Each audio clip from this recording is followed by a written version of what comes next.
Assalamualaikum warahmatullahi wabarakatuh. Shalom. Perkenalkan, nama saya Hage Kopusi dengan NIM 122140059. Di sini saya akan menjelaskan tentang perbandingan antara struct dan type def struct. Jadi dalam struct sendiri, struct itu merupakan kata kunci dari bahasa program C dan C++. Jadi struct ini digunakan untuk tipe data struktur, dan struct juga merupakan record dan menyimpan data-data dengan mudah. Dan struct ini merupakan tipe data khusus yang digunakan untuk menggabungkan beberapa variabel dengan tipe data yang berbeda kayak integer, karakter, atau char, dan menjadi kesatuan yang lebih besar. Jadi ini bisa membuat kita itu lebih membuat tipe data itu yang berisi beberapa anggota dengan jenis data yang berbeda. Kayak yang data itu maksudnya itu kayak integer atau char atau pokoknya tipe data lainnya gitu. Oke, kita lanjut. Nah, untuk type def struct itu merupakan kata kunci dari program C dan C++ juga, namun digunakan untuk memberikan alias atau nama alternatif dengan tipe data yang sudah ada. Nah, ini membuat kita lebih mudah dari struct yang sebelumnya.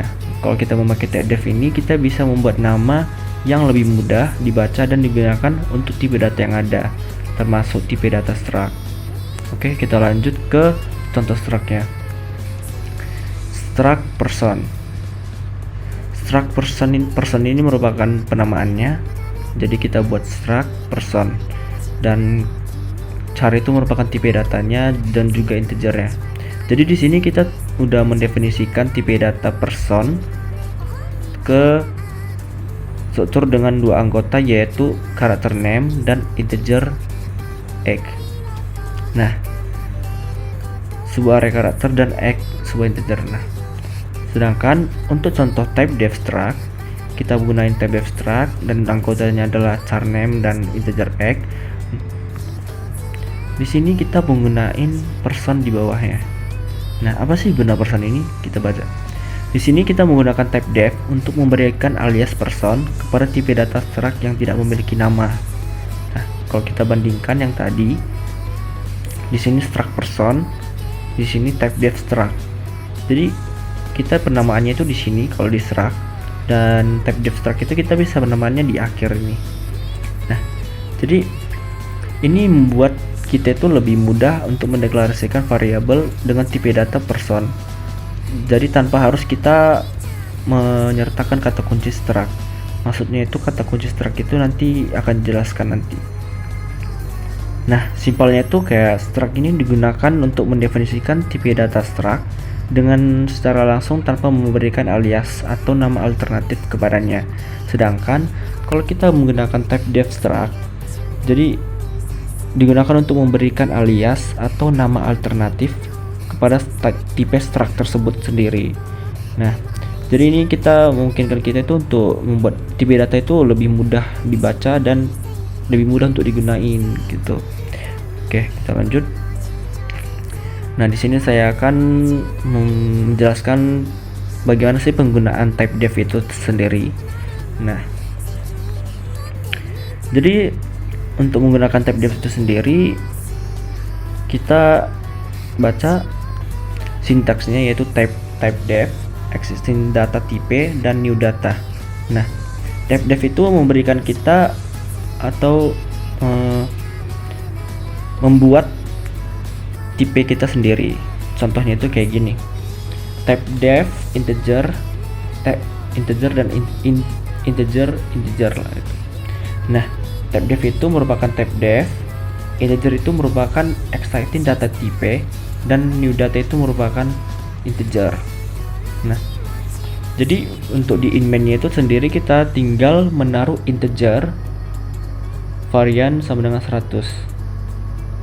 Jadi kalau kita memakai type def itu, kita tidak memerlukan menaruh di sini namanya struct di kiri integer tersebut. Nah, kalau boleh kita lihat untuk struct itu kayak gini. Nah, struct kita penamain car nih. Di sini kita buat anggotanya ada 5. Nah, untuk di struct sendiri kita lihat di in main-nya. Dia memakai struct car C1. Nah, kita harus memakai struct lagi di sini. Sedangkan kalau untuk type def kita langsung membuat penamaannya. Jadi langsung kita taruh integer, dia bakalan langsung terdeklarasi. Sedangkan di sini harus kita memakai struct. Nah, jadi penggunaan type def instructor ini misalnya tuh kita buat type def struct car. Nah, di bawah ini kita gunain penamaan car. Jadi maksudnya itu kita bisa meningkatkan penamaan dari type def ini dengan penggunaan dari car. Sedangkan kalau misal kita pakai struct itu dia kan nggak ada nih di sini car. Sedangkan kalau di type def itu ada penggunaan car di bawahnya. Jadi itu kita memudahkan kita untuk mendeklarasikannya nanti dan membaca keringannya gitu. Nah, oke. Jadi itu saja kayaknya yang bisa saya sampaikan. Semoga teman-teman paham apa sih perbedaan penggunaan struct dan type def struct berdasarkan implementasi yang saya contohin ini.